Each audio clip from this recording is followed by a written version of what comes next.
कोकणचो बाई तोरो भारी दिसते भारी गणपतीची स्वारी अन आला धादिस मामाच्या घरी मालवण चिपळूण सावंतवाडी माझ्या कोकण गावांचो दिमाग भारी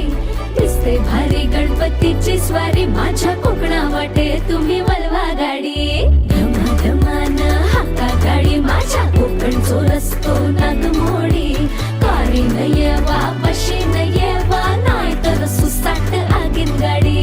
मुंबई पुण्याचे रस्ते सोडा माझ्या कोकणा वाटे तुम्ही